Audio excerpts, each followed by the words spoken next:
Hola, os doy la bienvenida a Divergencia en Voz Alta. Hoy charlaremos con Alba, que tiene una peque con altas capacidades, pero antes, como siempre, nos compartirá su camino.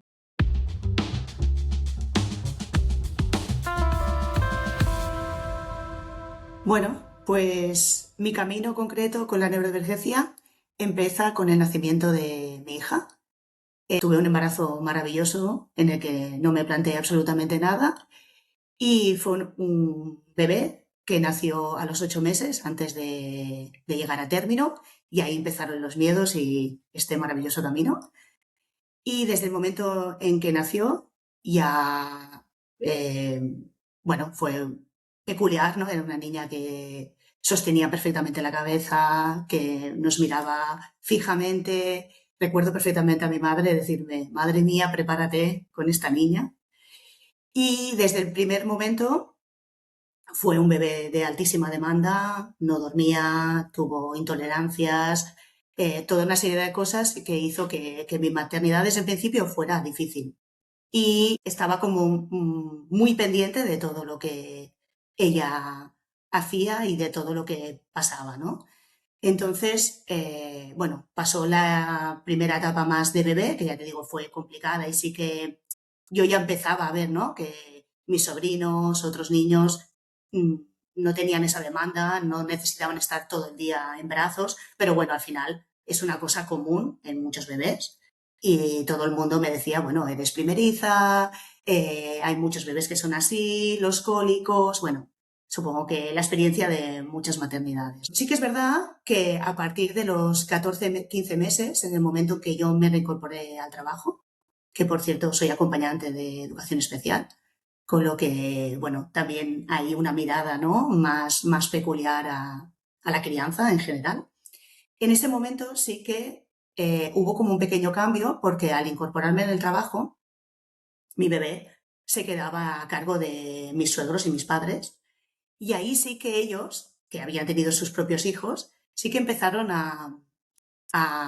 a decir ¿no? O a resaltar cualidades de la niña o no, ¿no? Pero cosas que eran realmente peculiares, ¿no? Y ya te digo, a los 14 15 meses, que era muy pequeñita, empezaron las primeras sospechas, ¿no? A esa edad ella hablaba perfectamente, se comunicaba con nosotros, nos entendía, estaba empezando a dejar el pañal y, y sí que nos dábamos cuenta, ¿no? Que estaba como súper conectada y uno de los momentos claves fue que cuando estaba al cargo de mi suegra, que yo ya había dicho muchas veces que tuvieran cuidado con los medios de comunicación, el móvil y demás, ella, la niña, con 15 meses, vio por las noticias, no sé si recordaréis ese caso, con todo el cariño hacia la familia, de un niño pequeño que se había caído en un pozo. Y lo vio y cuando fui a recogerla después del trabajo estaba absolutamente paralizada, con los ojos como bueno, un búho y preguntándome qué le pasaba a ese niño. Entonces yo le pregunté a mi suegra y me dijo que sí, que tenía la tele puesta y que sin querer había visto las noticias. Y ahí fue un punto de inflexión, porque la niña estaba obsesionada con el tema. Me preguntaba todos los días, ¿no? Somos catalanoparlantes, y ella me decía, mamá, bebé del pou, al bebé del pou, el bebé del pozo, ¿no? Porque tampoco no hablaba fluido, estamos hablando de una niña que tenía 15 meses, ¿eh? Y como trabajo donde trabajo y he colaborado con muchos centros, llamé a una buena amiga psicóloga y le comenté, oye, mira, me está pasando esto con mi bebé. Y me dijo, pues si tan empeñada está y tanto os pregunta, cuéntale la verdad. Porque claro, esto durante este proceso habían pasado semanas y sabíamos el terrible desenlace en este caso. Entonces me senté con, recuerdo, bebé de 15 meses y le conté cuál había sido el desenlace. Y ahí sí que en mí hubo un algo de esto no es normal, ¿no? Un bebé con 15 meses no hace esto. Y ahí empezó como, bueno, esa sensación, ¿no? Y esa necesidad constante de comparación con los otros niños porque yo estaba convencida de que había alguna cosa. También es verdad que como por mi profesión también había otros no solo hitos del desarrollo, sino comportamientos en el juego. Era una niña que alineaba los juguetes por colores, que sigue teniendo todas las cosas ordenadas por gamas cromáticas. Era absolutamente inflexible, o sea, no podías, ¿no? En la noche tenías que seguir siempre la misma rutina, si no notabas que tenía como, no ansiedad, pero sí, ¿no? Y a partir de ahí, pues sí que continuamos en contacto con esa psicóloga a la que yo había llamado y ella me empezó a dar como unas pautas de, Alba, todo lo que te dicen de todos los bebés, pues con tu niña lo contrario. Rutinas, sí, pero sin rituales. Entonces, claro, sí que es verdad que también la parte buena es que se empezó a trabajar con ella desde muy, muy pequeña. Durante todo este tiempo, pues claro, como mamá y más con mi profesión, empecé un camino de búsqueda absoluto eh, de qué podía estar pasando. Desde mi perspectiva, a mí no me daba miedo eh, ningún camino, pero sí que era consciente, por mi profesión, de que cuanto antes descubriera qué es lo que podía estar pasando, más podría ayudar a mi hija. Entonces sí que ahí empezó como una búsqueda insaciante, ¿no? de Internet, que os estoy hablando de hace casi 9 años, que no era ahora. Y buscando, buscando, buscando, no recuerdo muy bien ni cómo, me saltaron las primeras sospechas y temas sobre la alta capacidad. ¿No? Porque las otras neurodivergencias sí que había muchas cosas que se compartían, pero al ser tan, tan pequeñita, ¿no? Sobre todo por lo rápido que había cumplido todos los hitos del desarrollo, las primeras sospechas fueron sobre la alta capacidad. Y estamos hablando de que en este momento tenía sobre unos 2 años y medio y no me sentí nada respaldada.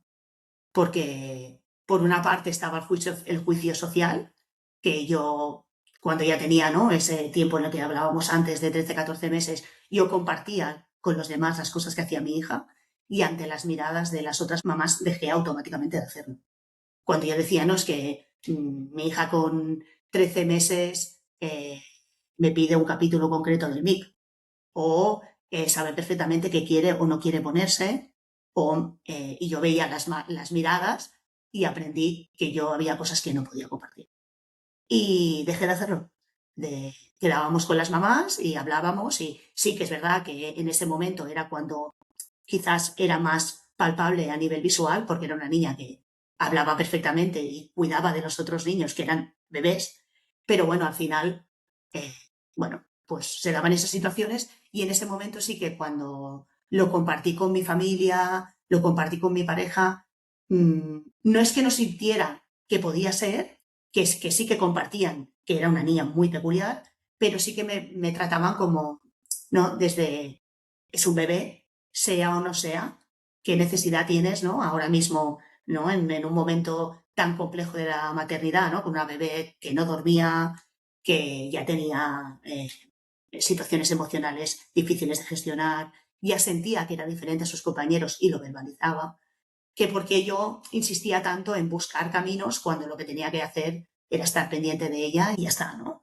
Y en ese momento sí que fue muy duro, primero por el juicio hacia ti misma, ¿no? Sobre poderte plantear que a tu hija le pasa algo así. Por suerte o por desgracia, yo me veía a mí misma diciéndole a mi madre, y más en ese momento, que ahora intento no usar esa palabra, ¿no? Pero en ese momento sí que era, mamá, me planteo que mi hija es superdotada, con 15 meses o 17 meses, y sonaba chiste, ¿no? Y entonces hubo mucha culpa y mucho miedo. Mucho miedo porque al final, desde mi perspectiva, al menos, no sé si es la que comparte todo el mundo, yo deseaba que mi hija fuera normal, la verdad. Es duro o no se suele decir, pero sí era mi realidad, ¿no? Y más desde mi profesión, ¿no? Cuando ves que las diferencias, y no tanto por su propia persona, sino por el juicio de los demás, ¿eh? Porque a mí mi hija desde el minuto uno me ha parecido absolutamente maravillosa. Lo tengo que decir, es una niña súper divertida y muy, muy intensa y en casa también somos personas, ¿no? De estimular y de ofrecer y para mí estar con mi hija era maravilloso, pero sí que vivía con ese miedo de cómo lo van a recibir los demás, cómo lo van a vivir los demás y cuánto de normal va a ser su vida, ¿no? Entonces sí que fue un camino tortuoso. Además, en ese momento, plena pandemia, nos cierran a todos en casa, con lo que evidentemente todas esas cosas fueron mucho más observables y su evolución se disparó en ese momento. De hecho, cumplió los 3 años confinada, porque nos confinaron el 13 de marzo y ella cumplía 3 años el día 20. Y ella me decía, ¿no? Para que veáis un poco, dice, si son pequeños y redondos los virus, ¿por qué no entran rodando por debajo de la puerta? Y ella, igual que los otros, ¿no? Cuando compartía con las otras mamás y mi hermana, eran bebés que estaban encantados de la vida de estar todo el día con sus padres.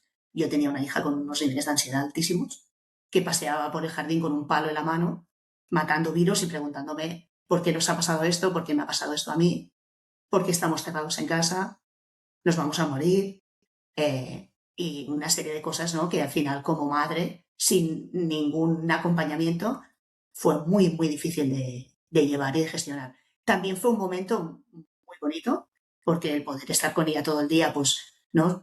Es como que floreció ahí todo su potencial y nosotros nos dedicamos en carne y hueso solo y únicamente a entretenerla, porque tuvimos la suerte de estar en casa los tres. Y fue un camino, ¿no? De luces y de sombras.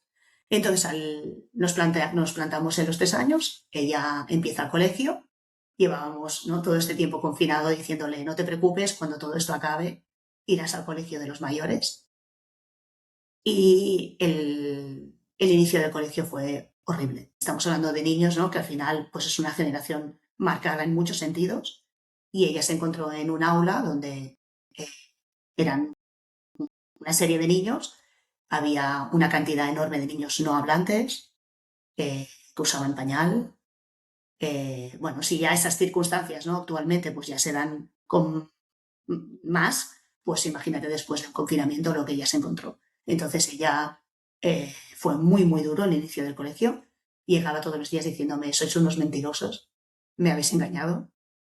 Eh, Perdona, no es el colegio de los mayores, ahí solo hay bebés y yo lo estoy pasando fatal. Entonces, bueno, pues ahí fue ese empujón ya, eh, para darme cuenta de que realmente hasta ese momento eran sospechas, pero mi hija era feliz, pero en ese momento sí que se abrió otro cajón y es el que ella estaba sufriendo. Entonces, desde el colegio es una niña que eso solo lo muestra en casa. Ella en el colegio era alegre, contenta, entusiasta, era la secretaria de la profesora, cuidaba de todos los niños y mostraba una cara feliz, y eso fue un gran hándicap porque no veían lo que yo veía en mi casa. En las reuniones sí que todo el mundo manifestaba, ¿no? Y reconocía su inteligencia y su capacidad de aprendizaje, ¿no? Pero nada fuera de lo normal, y, y además es una niña que siempre ha tenido esa capacidad de mostrar en cada sitio lo que se espera de ella. Entonces, en las reuniones con el colegio, pues sí, estaban de acuerdo en que era una niña inteligente, pero no veían esa parte de sufrimiento que veíamos nosotros.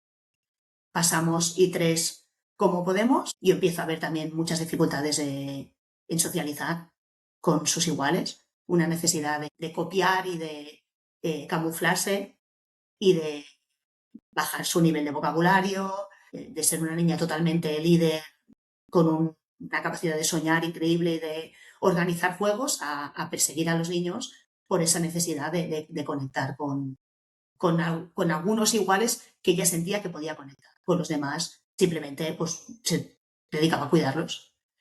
Entonces empezamos I4 y allí sí que yo ya veo que empezamos un año nuevo, que estamos en la misma circunstancia, con la misma tutora. El verano fue bastante difícil. Ella demostró todas esas preocupaciones que tenía en el colegio, que allí no había mostrado, las sacó en casa. Empezaron desafíos de conducta importantes, y cuando empieza I4 yo ya empiezo a buscar, ya tenía muy claro, o sea, los indicadores eran clarísimos, yo lo tenía clarísimo a nivel interno, no era capaz ni tan siquiera de verbalizarlo en voz alta, pero sí que tenía muy claro que quería, que quería mirar, que a ver si el camino que yo creía que era este era, y cómo la podíamos ayudar.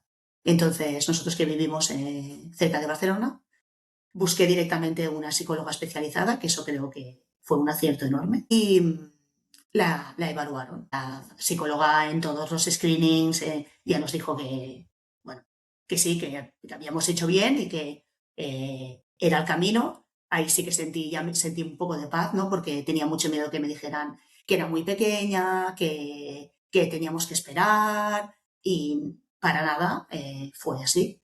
Nos dijo que estábamos donde teníamos que estar y que había que evaluar. En ese momento ella nos planteó la situación más en plan, estamos en infantil no se suele hacer absolutamente nada, pero bueno, sí empezamos a marcar un camino de recorrido cara a cuando empiece la primaria, pues a lo mejor tenemos todo lo necesario para poderla acompañar y empezar a dirigir su camino. Entonces la evaluamos, los resultados indicaron lo que ya sabíamos a niveles muy, muy altos.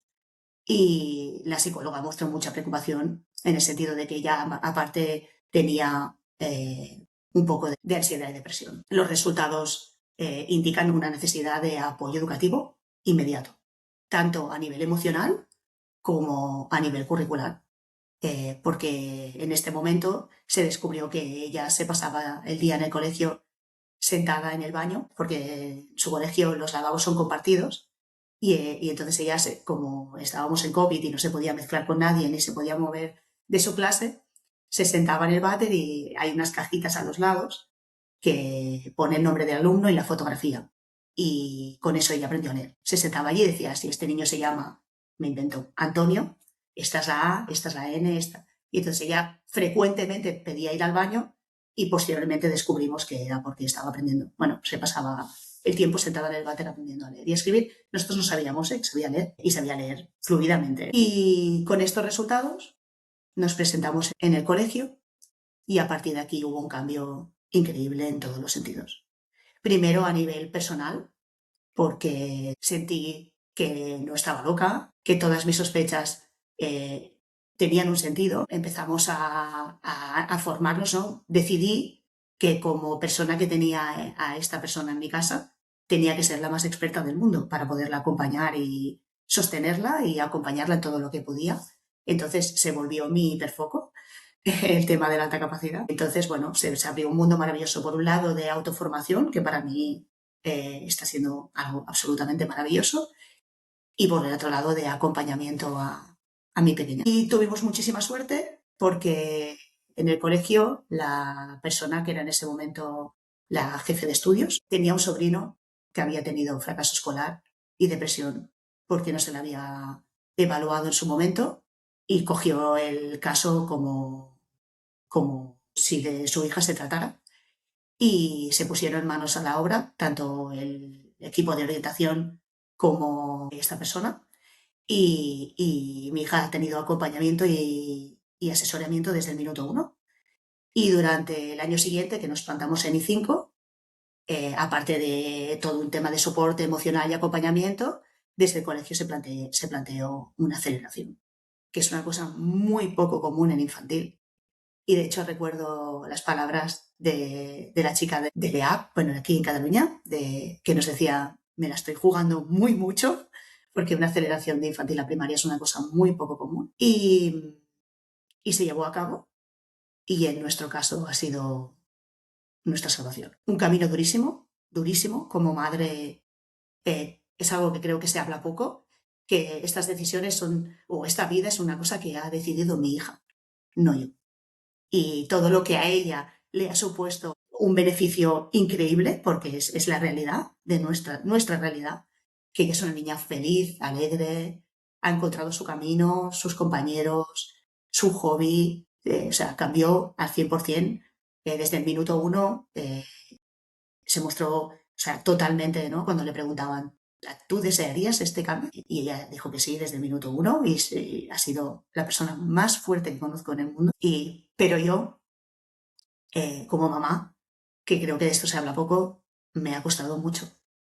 Ha sido muy, muy difícil, porque acompañar a alguien, eh, ¿no? Que como he dicho al principio, que yo lo que deseaba es que fuera normal, si es que eso existe, ha sido muy duro, mucho. Pero sí que es verdad que lo que tiene que ver con ella, eh, acompañarla y sostenerla desde tan pequeñita, entender quién es y qué es y podérselo explicar, ha cambiado y ha transformado completamente nuestras vidas y sobre todo la suya. Y puedo decir que es una niña muy, muy feliz y este ha sido nuestro camino. Hola Alba, ¿qué tal? Bienvenida a Divergencia en Voz Alta. ¿Cómo estás? Hola, buenas, soy Alba González, mamá de una niña de 8 años evaluada de alta capacidad y soy lo que se conoce como también maestro sombra o acompañamiento de educación especial, que es mi profesión, y vengo a contar la historia de mi pequeña, por si pudiera ayudar y acompañar a alguna familia. Pues muchas gracias. Te estaba diciendo ahora, entre grabación y grabación, que me parece una historia que puede ayudar a muchas personas. Una historia bueno, ahora iremos desgranando un poquito, que he tomado aquí notas de preguntas que te quiero hacer. Has compartido ya muchísimas cosas que puede ayudar a padres de niños que tengan altas capacidades, pero también a adultos que hayan sido identificados ahora. Así que, no sé, yo solo puedo darte las gracias por compartir su historia y tu historia, porque también hablaremos de esa parte de la maternidad, de acompañar a alguien con altas capacidades. Si te parece, empezamos por el inicio, esas primeras señales cuando era muy, muy bebé, porque justo yo, un vídeo que se me hizo viral, pero muy, muy, muy viral en redes sociales, fue que compartí unas imágenes de yo de recién nacida, levantando la cabeza y, y puede ser un rasgo, no siempre, de altas capacidades. Entonces, ¿qué primeras señales viste tú desde que era muy, muy, muy bebé? Las señales fueron desde el minuto uno, la verdad. Sonará a cuento, pero desde el momento que nació era una niña con una mirada que te penetraba de una manera muy especial. De hecho, yo recuerdo hasta un poco de como de rechazo, ¿no? En el buen sentido de mirarla y decir, no tengo ese bebé reborn, ¿no? Durmiendo angelicalmente. Eso es algo que nunca ha ocurrido. Era una niña que te estaba mirándolo todo y conectando contigo desde el minuto uno. Fue algo que incluso la ginecóloga destacó, ¿eh? Dice, madre mía, 7 mesina y no te va a dar guerra ni nada. Porque ya era una niña que se sostenía perfectamente y tenía una mirada muy, muy especial. Y a partir de ahí, eso no era lo que tú dices, era una niña que ha sostenido la cabeza siempre. Tengo vídeos que aguantándose completamente de pie con 2 meses, que el pediatra me decía, no lo vuelvas a hacer. Digo, no, no, se lo he grabado porque he alucinado tanto que lo he grabado para que puedas verlo, ¿no? Y también era una niña con un umbral al dolor altísimo, que es algo de lo que se habla poco también. Sospechamos de muchas porque era una niña que no dormía, que se encontraba mal, siempre que estaba sumamente incómoda, pero nunca lloraba. Y eso hacía siempre el médico, no, no os preocupéis que si tuviera no sé qué, estaría llorando y se ha sido una constante en mi hija bebé. Y esos fueron los primeros indicios. Y luego, a partir de los 9, 10 meses, hablaba. De hecho, nos hemos dado cuenta después. Revisando vídeos, hemos visto que dice cosas que en ese momento nosotros no éramos conscientes, o sea, ni nos imaginábamos que nos estaba hablando, pero estaba hablando, ¿no? De hecho, hay uno que pica la mano, bueno, choca la mano contra algo y dice, mama la ma, ¿no? En catalán, mama la mano. Y yo no recuerdo que no me entienda, nunca. O sea, yo recuerdo decirle con 6 meses, cógete el body para que te cambie el pañal y ella lo hacía. Lo que pasa que tú normalizas todo eso en casa. Eso te das cuenta luego, cuando lo compartes, cuando se lo explicas a alguien, ¿no? Tú sí que alucinas de wow, qué fuerte, pero piensas que es normal, ¿no? Simplemente que es espabilado. Y ahí esos fueron los primeros, muy primeros, ¿eh? Te estoy hablando de las cosas que vimos antes del año. Jolín, qué fuerte. Es lo que dices, claro, al final tú estás día a día con ella y es a quien conoces, ¿no? Es lo que estás viendo. Si puedes normalizar porque es lo que tienes tú en casa. Y luego, así más adelante, un poco cuando iba creciendo, busco un poco también que compartas estas cosas que llamaban la atención por derribar algunos mitos, que ahora hablaremos de ellos si quieres, por ver cuál es la realidad, ¿no? de los peques que van creciendo con altas capacidades y luego si eso ya también vemos algunos mitos. Desde el inicio, a nivel verbal, es una niña que es lo que comentaba, ¿no? Con 15 meses hablaba perfecto. Sí que es verdad que las construcciones de las frases pues no eran las de una persona adulta, evidentemente, pero sí construía frases y utilizaba géneros y singular y plural. Llamaba por teléfono y mis padres viajan mucho a Galicia por temas familiares y mi hija llamaba a su abuela por teléfono y hablaban del día a día. También muy pequeña cantaba muchísimo. Cualquier canción que escuchaba cantaba. Luego descubrimos que la música era su fortaleza más grande, pero no lo sabíamos de aquellas. Y cantaba muchísimo, le encantaba cantar. Cualquier canción se las aprendía todas de memoria. También que se quitó el pañal, ella.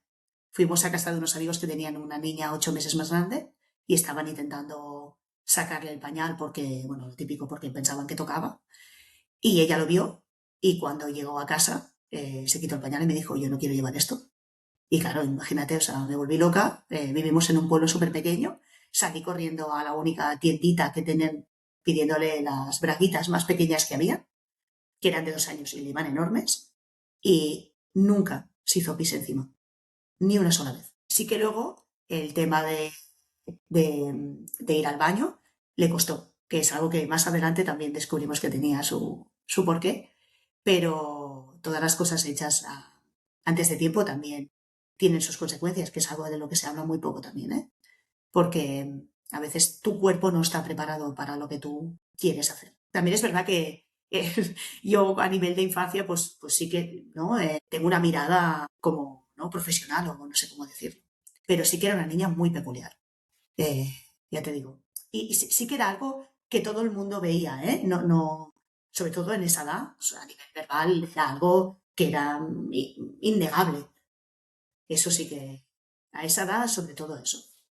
Y a partir de ahí, sobre todo, la curiosidad insaciable, las preguntas imparables y los típicos temas típicos, es que ella es como muy de libro, ¿sabes? La niña enamorada del cuerpo humano. Su primer miedo fue que se la tragara un agujero negro, porque tenía Ostras, una comprensión del universo tan grande que ella no tenía miedo a los monstruos. Ella decía, si los agujeros negros están en el universo, son enormes y negros, ¿cómo vamos a saber si viene un... Estoy hablando de una niña que tenía 3 años. Dinosaurios, típico, ¿eh? Muy, muy de libro, ¿eh? En ese sentido. En ese sentido era muy, muy, muy, muy típica, ¿no? En cuanto a hobbies y a cosas que le gustaban. Y eso fueron así, de la primera infancia antes de la etapa escolar, fueron todas estas cosas las que nos llamaban especialmente la atención. algo que quieras destacar que quizás no sea tan conocido o eh, pues eso, ¿no? Como para derribar los mitos de que la alta capacidad es simplemente llegar a hitos antes de tiempo, quizás en el plano emocional o no sé. Sí, sí, yo creo que sí, que es algo importante. No creo que sea algo que comparten todos como ninguna otra cosa, ¿no? Como no le tienen que gustar los dinosaurios, pero sí que yo percibía de alguna manera que ella sentía cosas, aún me pasa, ¿eh?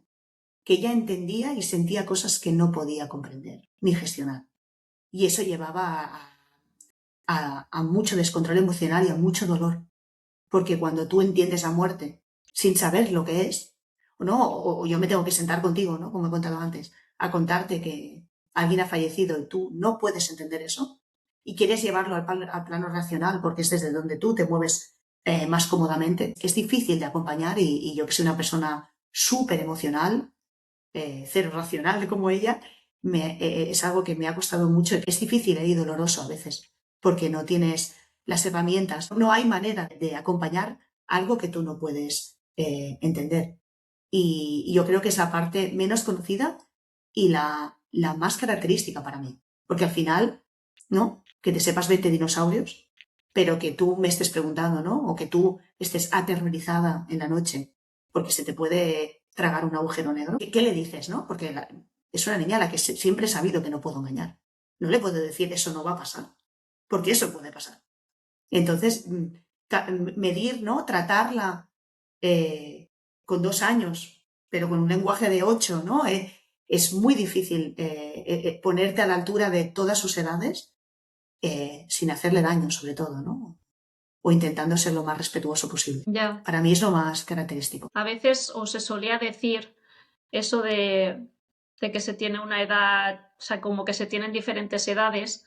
Ahora se ha visto que no es del todo así, ¿no? Pero creo que es muy significativo verlo así, ¿no? Como que se tienen diferentes edades a nivel cognitivo, físico, madurativo y a nivel emocional. Creo que es muy significativo el ver lo complejo que es una persona con altas capacidades. Quiero rescatar, porque has dicho en el camino que seguimos en estas edades, cuando tú compartías con tu entorno pues las cosas que hacía tu hija y te sentías un poco sola, ¿no? Porque veías miradas y aprendiste que tenías que dejar de compartir ciertas cosas. Me ha llamado la atención porque estabas enmascarando tú como madre de una niña con altas capacidades. Siempre hablamos, ¿no? O con las personas que vienen aquí a Divergencia en Voz Alta del enmascaramiento que hacemos las personas neurodivergentes para entrar en esta normalidad de la sociedad, pero tú también lo has hecho como madre. Sí, sí, totalmente. Y sigue pasando, ¿eh? A pesar de que somos personas que abiertamente lo contamos, ¿no? O que en el pueblo donde vivimos, evidentemente, al estar acelerada, todo el mundo conoce su caso. Pero sigue pasando. Por ejemplo, a mí nadie, ¿no? Al final, a la hora de trimestre, nadie me pregunta nunca por sus notas, dando por hecho que son muy buenas.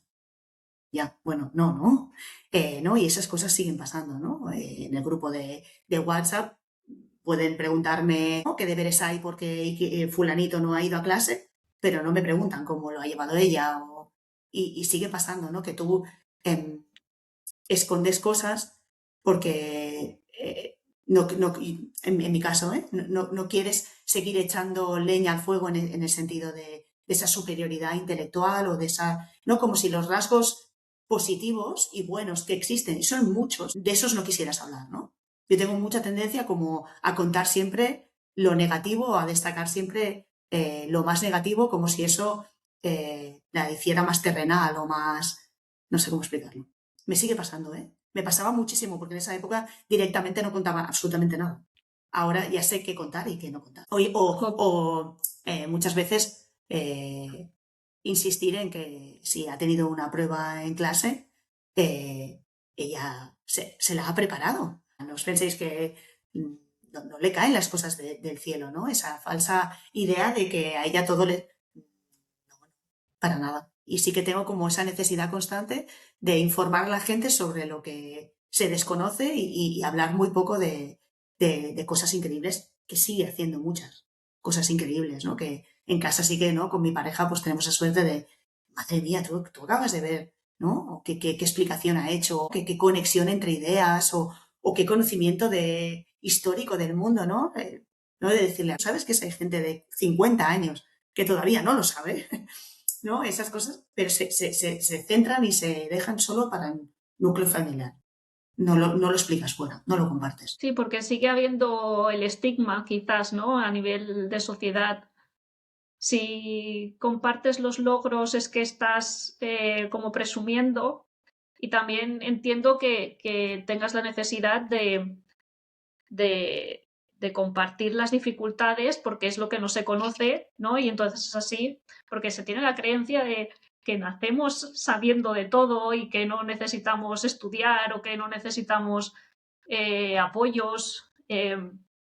Y eso es uno de los mitos y de los grandes problemas, yo creo, que a los que nos enfrentamos las personas con altas capacidades en el sistema educativo. Y no eres la primera persona que pasa por aquí que dice me hubiese gustado que mi hija fuese normal. Sí, si una persona no desea unas altas capacidades a sus hijos, esto también que se dice de que ahora está de moda o que todo el mundo quiere que sus hijos tengan altas capacidades, pues es que no están viendo la realidad de lo que hay. Entonces entiendo perfectamente lo que dices de, por un lado, no hablar tanto de lo positivo que se queda solo en tu ámbito, en tu casa, y también de visibilizar más las dificultades. ¿Hay algún otro mito o hay alguna otra cosa que sea muy característico de las altas capacidades y que no hayamos mencionado? Para mí es importante, sé que no es en todos los perfiles, que mi hija no hace cosas absolutamente excepcionales, ¿no? Es esa idea de hace raíces cuadradas o sabe 50 millones de plan. No, no. Además, ella tiene una capacidad ¿no? Le gustan tantos y múltiples temas y cosas que no suele hacer cosas muy increíbles en una área concreta. Lo que sí sorprende es que tiene una capacidad de aprender absolutamente increíble. Es difícil que muestre dificultad en algo. No sorprendente, ¿no? Como cuando tú vas a acudir al profesional X, ¿no? En el sentido de el tutor o el profesor de música, o, ¿no? Como te habla de una capacidad absolutamente increíble para aprender y para hacer lo que quiera, ¿no? Que eso es algo que yo creo que es la parte más positiva y es algo que intentamos transmitirle mucho a ella, ¿no? Siempre le decimos, tienes la suerte de que ahora mismo puedes plantearte hacer con tu vida lo que quieras. Y es muy bonito decírselo a todo el mundo, pero no es cierto que todo el mundo, ¿no? Y intentamos hablar un poco mucho de eso, ¿no? De que es muy bonito tener sueños e intentar en la vida conseguir todo lo que tú quieras, pero siempre le decimos, ¿no? Tu bailarina, cariño, no vas a ser. Porque es un tocho y no tiene elasticidad, ¿no? Un poco, pero sí, ¿no? Que a nivel, ¿no? De que los sueños son alcanzables, pero también hay una base que te permite ciertas cosas y otras no, ¿no? Entonces le enseñamos a soñar a lo grande y no porque tenga que hacer grandes cosas, sino porque puede.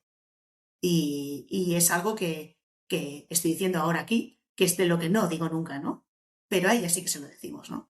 Tiene una facilidad para la música increíble a nivel matemático, a nivel escolar, un rendimiento excelente. Ella es un caso de muy buen rendimiento escolar. Cualquier cosa que se proponga.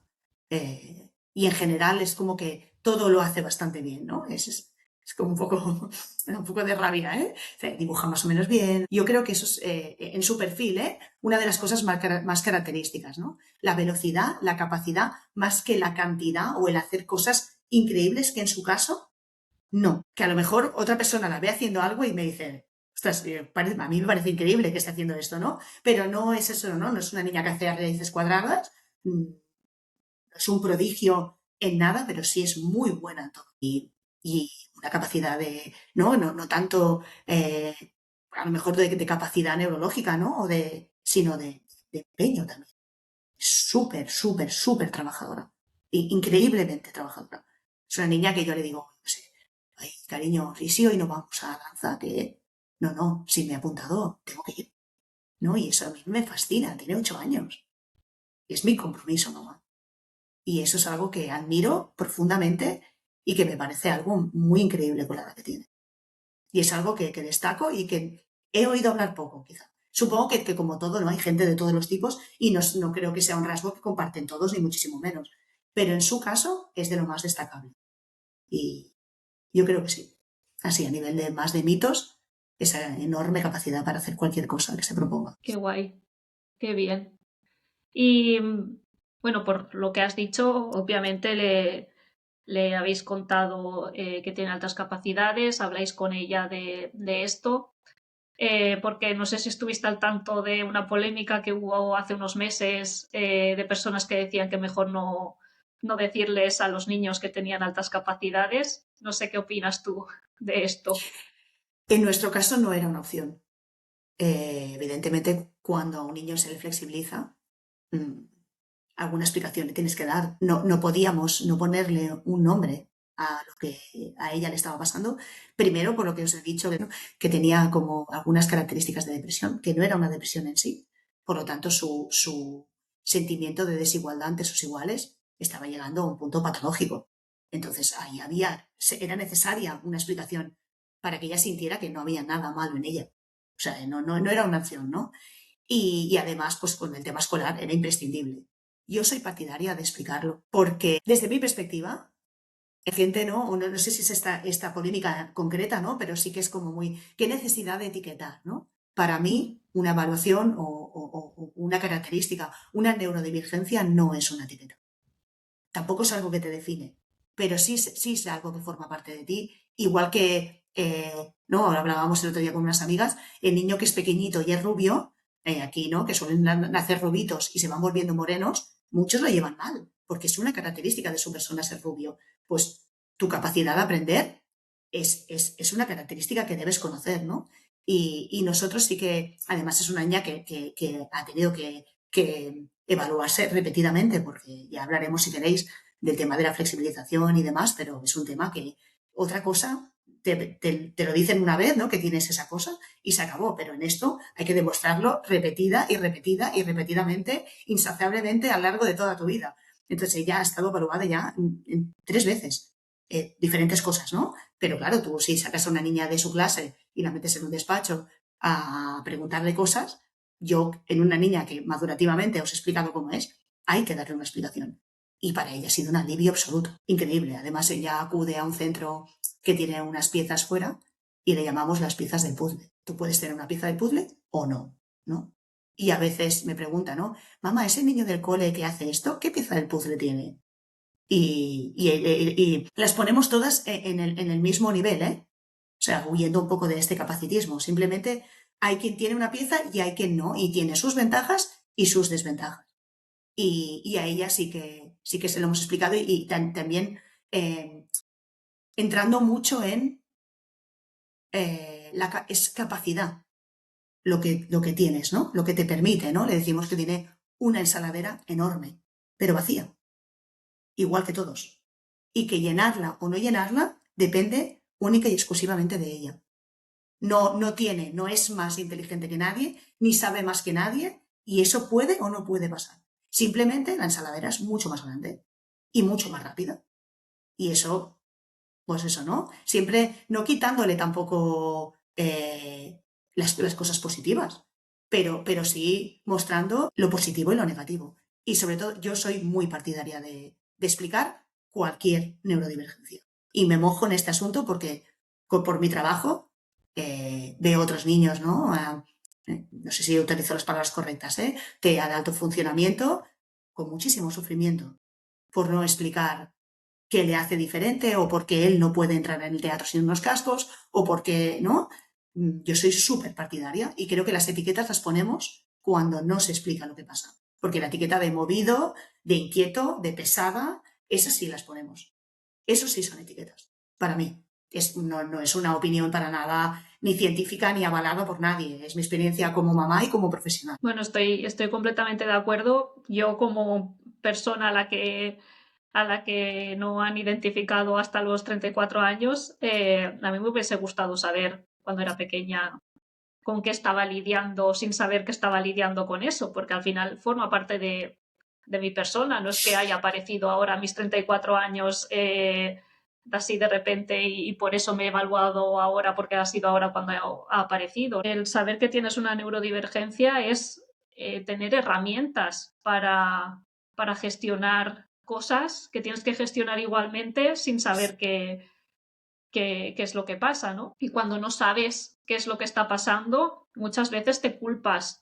Yo he lidiado con mucha culpa hacia mí misma por no poder hacer ciertas cosas o que me cuesten algunas cosas y al no saber qué es lo que estaba pasando realmente, pues me culpaba a mí misma porque no tenía esa herramienta o ese conocimiento de saber, vale, es que realmente soy así, me pasa esto, ¿no? Y entonces esa información de saber qué es lo que pasa da mucho alivio, mucha paz. Eh, Me ha gustado mucho la metáfora que haces de la ensaladera y también el cómo tratáis lo de las piezas del puzzle. Quería rescatar esas dos metáforas porque me han gustado mucho. Creo que son muy acertadas. Cuéntanos un poco cómo funciona lo de la flexibilización para familias que estén escuchando, que te estén escuchando ahora y pues acaben de descubrir que sus peques tienen altas capacidades o que se sospechen que puedan tenerlas? ¿Cómo funciona todo esto? Yo me siento en la obligación, como mamá, que sonará muy hipócrita, de decir que debería ser la última eh, decisión. Antes hay que intentar muchísimas otras cosas que son como mucho más respetuosas, ¿no? Porque al final sacar a un niño de su grupo de edad tiene consecuencias que hay que conocer y que no te planteas cuando pasa, ¿no? O al menos en mi caso, que tenía 5 años, ¿no? Como es el paso al instituto, cosas, ¿no? Que ahora me vienen a la cabeza, como ir a la universidad siendo menor de edad, a muchas cosas que ahora, que tú si tienes un niño de 5 años, dices, ¿pero de qué me estás hablando? No, no, pues que vas a estar ahí mucho antes de lo que tú te imaginas, ¿no? Creo que eso es importante desde mi punto de vista dejarlo muy claro porque me ha pasado, ¿no? Como mamá, que estoy en esta situación, venirme papás y decirme, es que nos estamos planteando. Bueno, cuidado. No digo que no sea efectiva, en mi caso ha sido lo mejor que hemos hecho, por lo tanto nunca podré decir no lo hagas, pero, pero como no, pues creo que hay que comprarlo con repetir, ¿no? Entonces, hay que intentarlo todo y luchar como familia para que se les apoye y se les dé todo lo que necesitan en su grupo de edad. Cuando esto no funciona, no es viable, es cuando creo que es una buena opción la flexibilización. En nuestro caso era una cuestión madurativa y también de una circunstancia muy concreta que fue el COVID, ¿no? Que los niños de su grupo de edad tampoco reflejaban bien su grupo de edad. Porque evidentemente, sin juzgar a nadie, pues estos niños que sus padres estaban trabajando todo el día no estaban a nivel madurativo en la edad que les correspondía. Y eso es algo que se sigue arrastrando a día de hoy, ¿eh? O sea, entre el grupo en el que está ella ahora y del que viene, sigue habiendo un abismo porque, bueno, impactó de una manera muy concreta toda la circunstancia que nosotros vivimos. Entonces, en este caso, eso que hablábamos, ¿no? Son niños maravillosos, pobrecitos, que me sabe mal, pero madurativamente muy maduros. Entonces, y otra cosa que tengo que dejar clara es que en mi caso, que es muy poco frecuente, la decisión de de flexibilizar vino por parte del equipo directivo del colegio, que eso es una cosa muy poco común. No es algo que decidimos nosotros. Nosotros, cuando nos lo plantearon, nos explicaron y nos dijeron cómo y por qué, evidentemente te lo tienes que autorizar. Si tú no quieres, evidentemente nunca pasa. Pero sí que es verdad que no fue una iniciativa nuestra. Y eso es algo que también tengo que dejar claro porque la mayoría de los casos son las familias las que quieren iniciar este proceso y a veces me han preguntado, ¿y cómo lo hacemos? Pues no te puedo ayudar, porque no tengo ni idea. Porque yo, además, al trabajar en el centro, todo se hizo un poquito diferente, ¿no? Porque al estar allí, pues era muy fácil llamarme un momento al despacho. En nuestro caso, eh, fue así como lo he explicado. Fue una cosa que nos planteó el equipo directivo del centro y nosotros autorizamos no, primero tienes que dar la autorización al equipo psicopedagógico para que pueda iniciar los trámites. Bueno, primero tienen que valorar ellos si creen también en esta decisión, teniendo en cuenta, en nuestro caso, el informe privado, y nosotros lo que autorizamos es una visita del psicopedagogo para que él o ella pudiera entrar al aula a visualizar, a mirar cómo se encontraba en el entorno la pequeña para decidir si era viable o no. En nuestro caso, pobrecita que en paz descanse, tuvimos mucha suerte porque la pedagoga que hizo la observación había entrado anteriormente a observar a otro niño con otras peculiaridades y ya se había fijado mucho en ella. Y ya le había dado el toque a la tutora de esta niña está haciendo de secretaria lo que le toca ser una niña. Entonces entró al aula y tal cual entró salió y dijo no tengo nada que observar. Estoy absolutamente de acuerdo con lo que nos ha planteado el equipo directivo, con todas las pruebas que hay en la mesa. Entonces, como nosotros aportamos un informe privado, que en este caso tiene que ser una psicóloga especialista y tiene que ser un psicólogo sanitario que pueda firmar el documento, se pasaron unas pruebas alternativas, ¿no? Porque, digásemos que imagino que eso yo qué sé, lo debes poder comprar o falsificar, no sé. Supongo que de alguna manera el colegio tiene que acreditar que esa documentación es real. Entonces, la psicopedagoga pasó otra evaluación a la niña, que no era la misma porque no puede ser la misma en menos de 2 años, que acreditara lo que nosotros habíamos aportado. Evidentemente, acreditó, los resultados fueron muy similares, prácticamente iguales. Y luego, que me parece muy bien, muchas entrevistas y mucho trabajo con el pequeño, porque tiene que ser algo que realmente quiera y desee ese niño, por pequeño que sea. Y os estoy hablando de una niña que se evaluó con 4 años y 9 meses y cuando se inició esto tenía 5 años recién cumplidos. Era muy pequeña, pero lo tenía muy, muy claro. Y es algo que desde fuera yo pensaba, ¿no? A veces me decían, es que me han preguntado si en casa me sientas a escribir, ¿no? Y pensaba, madre mía, pero ¿quién hará eso? Bueno, pues a lo mejor hay quien sí. Entonces me parece súper bien que se tenga, que la primera y la última palabra la tenga el niño. Porque a lo mejor curricularmente es un mega genio, pero a nivel social no desea eso, de ninguna manera. En mi caso no fue así, ella estaba completamente convencida. De hecho, ella empezó, que es el proceso normal, haciendo visitas al curso superior para conocer a la tutora, para conocer a los compañeros, y ella salía de su aula, que en su aula se hace una cosa que es muy común aquí en Cataluña, que se llaman los ambientes, o sea, salía de jugar para ir a hacer matemáticas y catalán por la tarde y iba con una sonrisa de oreja a oreja. O sea, primero la venían a buscar 2 compañeros y luego iba sola. Se iba sola de la clase, solita, pero dentro del centro, ¿eh? Y iba caminando hacia la clase eh, que le tocaba. Y en nuestro caso, sí, durante un trimestre se hizo así. Ella iba a hacer unas asignaturas concretas, cuajó perfectamente con el grupo, que eso es algo que también tengo que agradecer a todas las familias que hablaba antes de lo que no cuento, pero también es verdad que a nivel familiar, a nivel de centro, a nivel de tutora, el abrazo y el acogimiento de mi hija fue increíble. Otra cosa que destaco es la edad, que también se suele hacer muy adelante, yo creo que es un error. A esta edad ellos eran tan pequeños que una compañera nueva, ¿qué más me da si tiene 6 años o 5 o 3? ¿Qué más me da? Es una niña y hay que acogerla y acompañarla y ayudarla.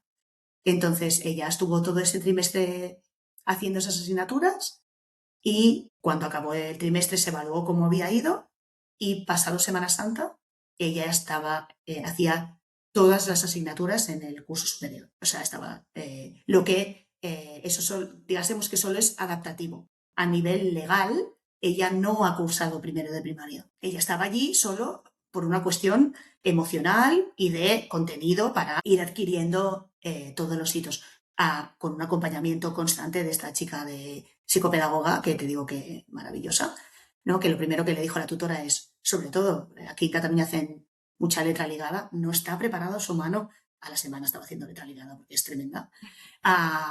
Y la tutora la acompañaba y la apretaba, también maravillosa. Hemos tenido mucha, mucha suerte.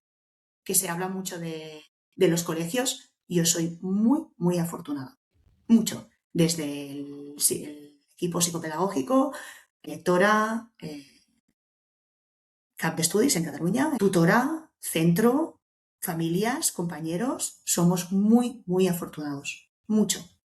Y cuando las cosas se hacen eh, bien hechas, funcionan. Y ha estado súper, súper acompañada, súper protegida. Es una niña súper querida, muy, muy querida. Y estoy eternamente en deuda con la gente que nos ayudó porque a mi familia eso le cambió la vida. Pues qué bien, me alegro muchísimo que haya sido ese el caso. Sí, justamente en la última entrevista que publiqué, una mamá compartía que no estaba recibiendo mucho apoyo por parte del colegio y, y decía que es algo que en tu caso sí que ha sucedido y que tú remarcas la importancia de que suceda. Ella decía, si es que si solo le preguntaran a ella qué es lo que necesita, si le preguntan a mi hija qué necesitas, cómo puedo ayudarte, dice, con eso ya se avanzaría muchísimo, pero no es el caso. Y bueno, me gusta que cuentes tu experiencia porque muchas veces pues, se habla de lo negativo, de malas experiencias que, pues desgraciadamente sí que ocurren, más de las que debería ocurrir, pero también hay casos que sí que se atienden las necesidades y me gusta que compartas tu historia aquí para visibilizar también esta parte. Así que gracias. Y sigue estando acompañada, que es algo muy importante, ¿eh? que tampoco hay centros, conozco casos, ¿no? Que flexibilizamos y adiós, ¿no? Sigue siendo una alumna de necesidades de apoyo educativo con un proyecto individualizado, porque al final es lo que hablamos, ¿no? Tu velocidad sigue siendo la misma. Por eso decía que tiene que ser una necesidad emocional, porque a nivel curricular ella durante un tiempo funcionó muy bien porque se tenía que poner al día, pero una vez se ha puesto al día, seguimos teniendo las mismas dificultades, porque evidentemente cuando tu capacidad de aprendizaje es más rápida, el ritmo del aula sigue no siendo el bueno para ti, o sea, no es una medida milagrosa. Ella sigue estando acompañada, es lo que tú dices, ¿no? Una de las medidas que más necesita y que, por suerte, nosotros se cumple, es que tiene tutorías individualizadas. Y en estas tutorías, precisamente es lo que decías, la única función que tienen es, ¿qué sientes? ¿Cómo te sientes? ¿Cómo lo estás llevando? ¿En qué tema te gustaría profundizar? ¿Qué tema te ha quedado corto? ¿Qué tema, aunque luego muchas cosas las trabaja de manera autónoma o se plantean actuaciones de desarrollo personal a nivel individual, porque reconozcamos cómo son las aulas. Yo, la primera, con 25 alumnos, un colegio que tiene SIE, que para quien no lo sepa es lo que antiguamente se llamaba aula de educación especial, con unas peculiaridades increíbles. Lo que no podemos pedir es milagros. Yo hago totalmente equipo con la tutora y creo que todo nuestro apoyo y toda nuestra ayuda y las medidas que se puedan llevar a cabo para que ella esté bien. Porque tampoco, ¿no? A veces las familias se ponen como muy en guerra y yo que trabajo en el entorno escolar hay que reconocer que las aulas tienen unas diversidades y unas situaciones que no nos podemos poner, ¿no? Debemos ser realistas en cuanto a nuestras peticiones, ¿no? Que no quiere decir que no se les tenga que ayudar a acompañar, pero que a veces hay medidas muy fáciles de aplicar que no tienen, ¿qué sentido puede tener, ¿no? Que le pongan 4 o 5 preguntas más difíciles en un examen, ¿no? ¿Qué necesidad tengo yo a lo mejor de pedirle eso a una tutora? Prefiero 1000 veces que tenga una tutoría con ella de 10 minutos y le pregunte cómo se siente. O en qué tema se está aburriendo o que no quiere volver a repetir otra vez más. Es nuestra situación, repito, desde un contexto muy privilegiado, pero también como ese trabajo de familia, de ser conocedor y de ser los primeros que somos los más informados, los que tenemos muy claros nuestros derechos, los que hemos estudiado muchísimo y hemos trabajado muchísimo para ser un apoyo para el colegio y nunca, bueno, sí, un apoyo y un equipo, siempre. Y ayudarles en lo que necesiten y no sé, es que es complicado el tema. Ya, ya. Sí, es lo que dices, o sea, la realidad del aula, claro, o sea, nos quejamos o desde fuera nos podemos quejar de la falta de atención o la falta de, pero realmente es la falta de recursos, que no viene, no depende de los profesores muchas veces, ni incluso del propio colegio, sino de cómo está planteado el sistema educativo en general, las ratios que hay, o sea, entonces entiendo que es muy difícil que haya una inclusión real por cómo está planteado todo. Entonces, la parte esta de hacer equipo con el colegio desde las familias, o sea, por parte de las familias, por parte de los docentes sombra, ¿no? Que también me salía a mí en catalán, las mediadoras, ¿no? No sé, o sea, el funcionar como equipo, que lo has mencionado, me parece muy, muy importante. ¿Qué consejo le das a una familia que tenga sospechas de que su peque pueda tener altas capacidades, así como los primeros pasos? Sobre todo que no tengan miedo y que la intuición de un padre y una madre es difícil que se equivoquen. Otra cosa es que lo que hablamos, ¿no? Como decimos en casa, que la pieza del puzzle piensas que es una y luego quizás sea otra, ¿no? O el camino sea otro, pero en una evaluación con un buen psicólogo, psicopedagogo o lo que sea, siempre saldrá información súper valiosa en cuanto a su persona, su personalidad, su capacidad de aprender. Siempre, siempre va a ser positivo, sea cual sea el resultado. Y sobre todo lo que hablábamos antes, lo de esperar que si los 6 años, que no. Si una familia está sospechando es porque hay dolor, sobre todo, que quede claro, ¿eh? No hay un papá y una mamá pensando, guau, mi hijo es el rey de España, va a ir a la NASA. No, hay mucho dolor detrás de eso y mucho sufrimiento. Y cuando eso está, hay que solucionarlo. y ponerle el cartel o lo que quieras ponerle. Así que los empujo siempre a buscar respuestas en el camino que puedan, que también aquí podríamos hablar de temas económicos y de muchas otras cosas, que también son un hándicap.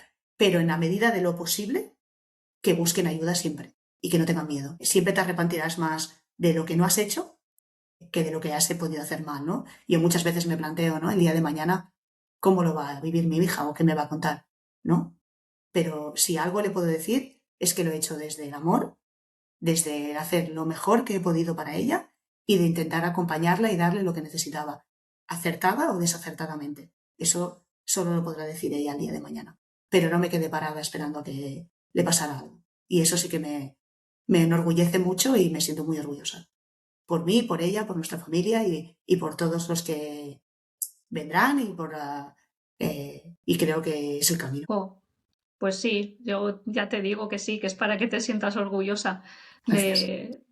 de lo que has hecho, de todo, o sea, y además tal y como hablas del tema y no sé, se nota que te has informado mucho, te has formado mucho y bueno, al final por un hijo siempre se intenta hacer lo mejor posible, ¿no? Pero no sé, tal y como hablas también, evitando también por tu trabajo, supongo, el evitar el capacitismo, bien cómo tratas todo del plano emocional, no sé. Seguro que tu hija estará orgullosa en el futuro. Gracias por lo que acabas de decir. Ah, de nada, de verdad, o sea, lo siento así. Las dos últimas preguntas que se las hago a todo el mundo. La primera estaba planteándome si cambiarla porque como hemos hablado más de tu peque que de ti, la voy a dividir en dos Vale. preguntas. Primero te la voy a hacer a ti, tal cual, siempre, como siempre la hago. Si te tuvieras a ti de peque delante, ¿qué te dirías a ti misma de pequeña? Me perdonaría por muchas cosas. Al final ella ha sido un gran espejo también. No hemos hablado del tema porque ella era la principal hoy, pero ella ha sido un espejo enorme y su padre y yo somos otras personas gracias a todo lo que hemos descubierto a través de ella. Y me pediría perdón, seguramente. Jo, qué bonito. Y qué importante también el hacer esta reflexión. Y ahora, como hemos hablado de tu peque, o tu peque ha sido la protagonista, ¿hay algún mensaje que le quieras dejar a ella? Que ha sido el maestro más importante que he tenido en mi vida y que se dicen que los hijos no vienen a que tú les cuides y en mi caso ella es mi guía y mi maestra absoluta y que es la persona más increíble que he conocido en mi vida y que ojalá no cambie nunca y la sociedad le permita ser lo que es ahora. Bonito, qué bonito, Alba. Bueno, pues pasamos a la última pregunta. Venga. Divergencia en voz alta pretende ser un altavoz para contar historias que muchas veces han sido calladas durante mucho tiempo, de personas diversas, neurodivergentes. Ahora que tienes este altavoz delante de ti, ¿hay algo que quieras decir, que quieras gritar a los cuatro vientos? Comprensión, sobre todo.